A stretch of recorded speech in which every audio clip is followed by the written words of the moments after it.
Okay, so we all know that we should be doing Kegels or pelvic floor exercises. You're all given the sheet after you had a baby when you leave hospital. They don't actually tell you how to do Kegels, so I'm just going to explain a little bit more, because it isn't just a case of squeezing. Okay, it's not just a case of stopping the flow of urine. Okay, it's a squeeze and a lift. So I'm just going to show you just some different cues so that you can feel or see if you think you're doing them correctly. So right, we can do them standing, sitting, lying, however. Standing is harder because there is gravity, so we're going to do them lying down. So all we're going to do is lie down on your mat, and I just want you to have your hands on your tummy, okay? So first of all, we're just going to see how you're breathing. So one hand on your ribs, one hand on your tummy. Okay, and you just do a couple of deep breaths in. So you're looking for your ribs to move first. Tummy will come up a little bit, and then it will flatten.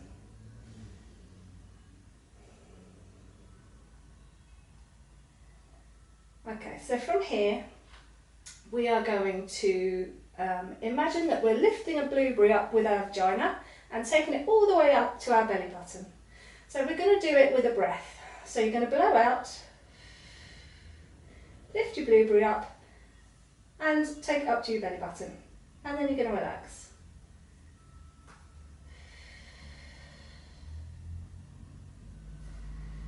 So when you're doing this, you should feel this tighten very slightly. Nothing else on your body should move. So you're not using abs, you're not using your thighs, nothing else is moving, okay? So pick up your blueberry and then let it go. So you should feel that your pelvic floor is squeezing but also lifting up inside. So taking that blueberry up towards your belly button, you should feel pelvic floor that really tightens and really lifts high. So you're looking to do 10 hard, fast squeezes. So use your breath. Remember, nothing else on your body is moving.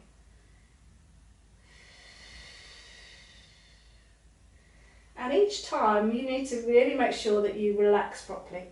So take a couple of breaths in between. So don't do rep after rep after rep. Okay, make sure you take a couple of breaths in between just to let pelvic floor relax. So it's quite a deliberate, pick up your blueberry, take it up to your belly button and then let it down. So you should feel the movement all the way from your bottom, all the way around to the front. You'll feel this flatten very slightly. Okay, so now we're going to do holds. So you're looking to pick your blueberry up and then hold it up there. So ideally you'd like to be able to hold it up there for 10 seconds. That's the ideal, that's the recommended. Okay? So, pick up your blueberry. Now, this is the tricky bit. You're holding your blueberry up there. Don't squash it. It's only imaginary, remember. And then you're still breathing. So, hands on your ribs.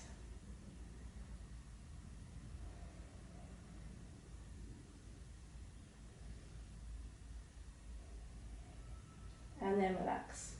Okay? So ideally you need to do 10 lots of 10 seconds holds for that. So again, in between each one, have a couple of breaths. When you finish doing your pelvic floor exercises, or ideally at the end of every day, you need to relax pelvic floor. And you just do this by butterflying the legs, feet together. You can have a cushion underneath each thigh and just breathe. Okay, it's an ideal time just to make sure you're breathing correctly as well.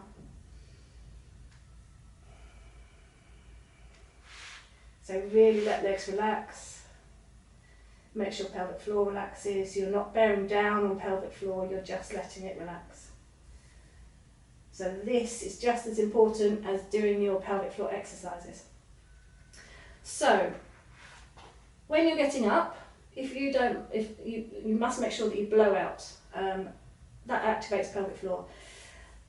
A lot of our everyday movements cause lots of pressure on our pelvic floor. So ideally, everybody would turn over to their side and blow out to sit up. If you can't, you want to make sure that you engage pelvic floor, okay? So you're just going to blow out and lift that blueberry. So pick that blueberry up. Okay, just so that you're protecting your core and you're not putting lots of pressure down onto pelvic floor. Right, so other ways you can protect your pelvic floor are if you've got a cough or cold or you know you're going to sneeze, make sure you activate pelvic floor first. Okay, so pick up your blueberry, imaginary blueberry, okay, and then cough or sneeze. I know it can't always prepare, but as much as you can, if you've got a cough or cold, especially coming winter, being sick as well puts a lot of pressure on pelvic floor. So just make sure you squeeze before you cough or sneeze. What else? So we want to make sure that when we go for toilet, you're not hovering. So make sure you relax properly on the toilet. So you want feet flat on the floor, body relaxed, lean forward slightly. Just make sure everything's relaxed, okay? So you're not tense when you go for a wee. When you're moving your bowels, you want to really have a children's step so that your knees are higher than your hips, okay? And it just puts your body in exactly the right position to do a poo, and it just prevents any straining, which again it's all pelvic floor, So how often you should do pelvic floor depends on how healthy your pelvic floor is. So if you have pelvic floor issues, ideally you would be doing 10 lots of the hard, fast squeezes, and you'd be doing 3 lots of that a day, so 30 in total, but try not to do them all in one go. So 3 lots of 10. And again the same with the 10-second hold. So you do 10 lots of the 10-second hold 3 times a day. So that's if you have pelvic floor issues. So if you're experiencing leaking, excessive wind, or just even occasional leaking, you need to make sure that you're doing those. Recommended is about 3 months, okay, just to make sure that you're in tip-top condition. So after that, or if you don't have pelvic floor issues, but because you're a woman and you have a pelvic floor, you need to be doing 1 lot of the 10 reps every other day, just as and when, but make sure you do them, make sure you're conscious of it. Whenever you're lifting, babies, children, shopping, anything, training, it isn't just training, that's the thing, it's everyday life. Even things like changing the bed, where you're trying to put the sheet underneath the mattress. Make sure you're aware of what your pelvic floor is doing. So engage pelvic floor. Just by saying set, you can engage pelvic floor. So set, and then you blow as you're doing whatever it is that's causing you effort. I think I have covered everything. If you don't feel that you are getting a good lift inside, you can check yourself by putting a finger inside of you. If you still don't feel, it's just a really good idea to be checked. Go and see a women's health physio. Your pelvic floor works from all different angles. You might be stronger on the right than the left, or or stronger at the front than the back. It all needs to work in unison to keep your body, to keep your pelvic floor healthy. So if you're not sure, go and see a women's health physio. If you are experiencing leaking continuously, go and see a pelvic health visitor. No, pelvic health physio.